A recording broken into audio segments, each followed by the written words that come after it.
jawaban tegasnya memang kami walk out karena kan ada 18 orang yang tertera dalam undangan yang kami ajukan ya. Jadi mereka mengundang kita ya, Refli Harun dan kawan-kawan. Kemudian ada 18 orang yang namanya ini dicatatkan untuk diundang. Oke.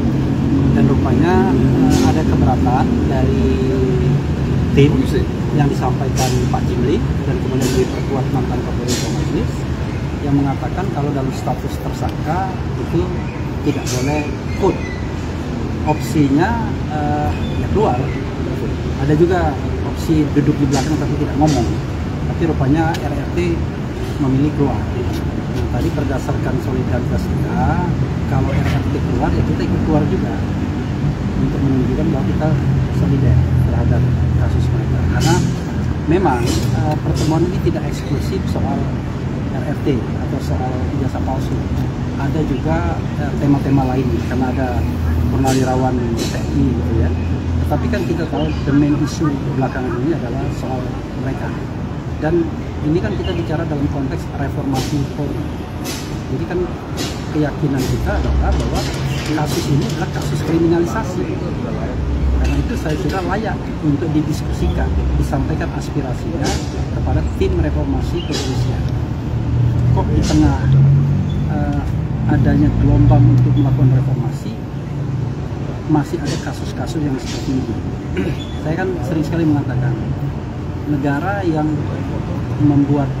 mentersangkakan atau mempidanakan orang yang berpendapat, apalagi dengan penelitian dan lain sebagainya, itu negara yang demokrasinya sungguh. Nah, Indonesia kan tidak ingin seperti itu.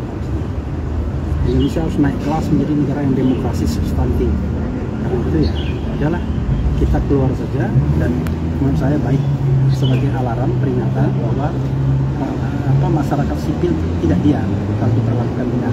Itu pengantar saya. Selanjutnya silakan masing-masing dari RRT. Kita dulu. Mungkin Dr. Tifa yang paling keras. Maju ke depan sini. Maju ibu. Mikir di sini. Bang. Ya. Undangannya berarti ke abang, terus abang undang ya, dan lain sebagainya. Iya, jadi begini. Asbabun nuzulnya dulu ya. Kita sehari sebelum mereka diperiksa kumpul di suatu tempat. Kenapa saya bilang di suatu tempat? Karena rupanya yang punya tempat nggak mau di-spill. Oke. Pada waktu itu kita berdiskusi apakah kita mau ke Polda Metro Jaya Ranggapuri ataukah kita ada cara menempuh cara lain untuk melakukan pembelaan terhadap mereka ini. Nah, salah satu cara lain itu adalah kenapa kita nggak ke tim reformasi Polri aja. Nah, berdasarkan itu kemudian saya WA dan telepon Prof. Jimli. Nah, Prof. Jimli kemudian membuat undangan melalui Pak Kefiri kan. Nah, undangan itulah yang kemudian saya konfirmasikan, boleh nggak saya bawa RRT? Kan terserah kamu katanya. Ya kan? Nah, selain RRT kita bawa juga orang-orang yang saat itu kebetulan kumpul. Makanya ada beberapa forum purnawirawan TNI. Jadi tidak eksklusif soal RRT karena memang memenuhi komitmen ketika kita kumpul pada saat itu. Karena pada waktu kita kumpul itu nama-nama itu sudah dimasukkan. Kecuali RRT, tapi di situ ada dan lain-lain, dan saya minta bisa nggak diikutkan, dan Pak Jimmy setuju. Tetapi rupanya ada perubahan. Nah, perubahan itu baru malam. Jadi perubahan itu ya sengaja saya tidak kasih tahu kepada mereka karena saya kira saya mau testing the water. Karena apa salah mereka belum dinyatakan terpidana, divonis, kemudian sudah mau dihukum. Apalagi oleh lembaga aspiratif, kan harusnya kan mendengarkan aspirasi. Dan kalau kita mau bicara equal treatment, di sana ada Dr. Hasibuan, ya kan? Yang kita tahu bahwa kantornya atau anaknya membela kubu sebelah kan, nah gitu. Begitu ya tambahannya. Oke. Silakan Pak Roy, izin Pak, ulang lagi Pak. Belum, aku belum. Belum ini tiga-tiganya belum, baru saya. Anak.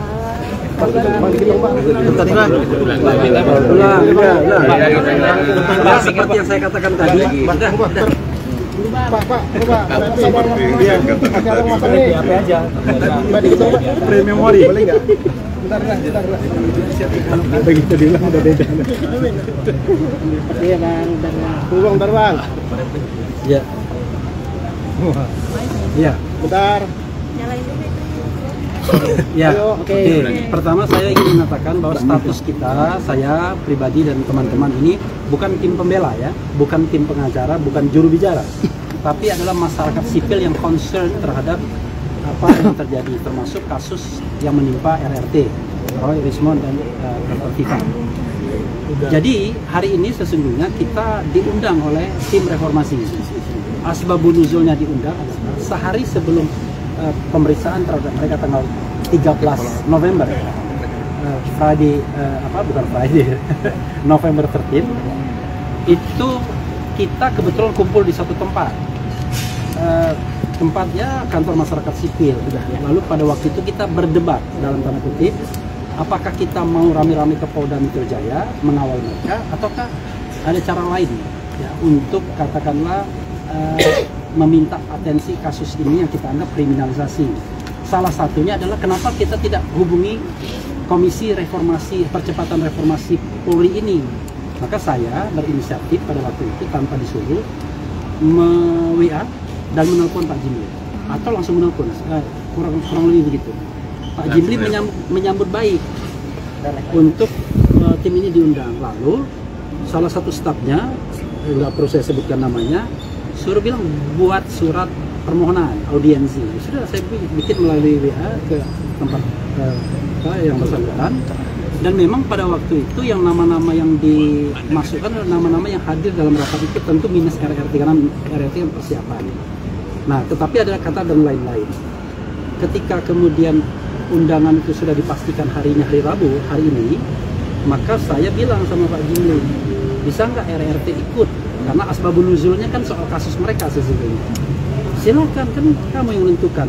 Ya ajak aja, yang lainnya terserah. Ya sudah, akhirnya maka RRT plus yang ada di kemarin tempat itu ya. Nah, maka kita datang ke sini. Rupanya last minute, sebenarnya malam, Pak Jimli WA saya mengatakan bahwa RRT tidak boleh masuk karena dalam status tersangka. Saya sengaja tidak kasih tahu mereka karena saya menganggap ini apa-apa. Ini kan lembaga aspiratif, lembaga aspirasi. Masa belum apa-apa sudah menghukum orang? Status tersangka itu kan belum bersalah. Apalagi kita melihat nuansanya nuansa kriminalisasi. Justru kita ingin mengadukan kasus ini kepada Komisi Reformasi ini agar mereka paham. Masa yang begini ini 12 tahun ancamannya kan sampai itu, ya kan? Nah, itulah sebabnya. Nah, ketika datang tentu kaget Pak Jimli. Saya mohon maaf untuk itu ya. Kalau memang didengar Pak Jimli, saya mohon maaf. Lalu rupanya dikasih pilihan, apakah keluar atau duduk di belakang. Rupanya mereka memilih keluar, mayoritas ya, memilih keluar. Karena mereka memilih keluar, kita sebelum masuk sudah solidaritas. Kalau RRT keluar, kita juga keluar. Makanya beberapa di antara kita, Mas Edi yang mestinya ngomong soal jin buang anak keluar. Kemudian Pak Saididu ngomong tentang PIK, pagar laut, oligarki keluar. Rizal Fadila yang nasibnya sama sebagai tersangka juga pasti keluar, ya kan? Kemudian siapa lagi, Pak Rajasa karena terlambat nggak tahu masalah dia. Kemudian Aziz Yanuar mestinya bicara KM 50, Habib Rizik keluar juga. Maka kemudian sudah itulah. Gitu. Artinya audiensi hari ini apakah pada akhirnya tidak jadi dilaksanakan karena solidaritas tadi keluar atau seperti apa lagi Pak? Ada beberapa yang tetap bertahan, terutama yang forum Purnawirawan TNI, sama ada teman civil society itu. Jadi ya kira-kira dua komponen yang bertahan. Ada Habil Marati juga tadi keluar juga. Jadi mayoritas keluar dengan temanya masing-masing. Karena bagi kita the main isunya kan di RRT. Kalau RRT keluar, ya kita sudah kehilangan rohnya jadinya untuk menyampaikan ini. Dan tapi alhamdulillah tadi Dr. Kiva dan teman-teman juga sudah menyampaikan Jokowi's White Paper dan juga bentuk surat cinta kepada 11 komisioner. Isinya nggak tahu saya. Dr. Kiva yang akan mengambil. Oke, kita aja sebelum Dr. Kiva ya. Boleh ya. Download Tribun X sekarang. Menghadirkan lokal menjadi Indonesia.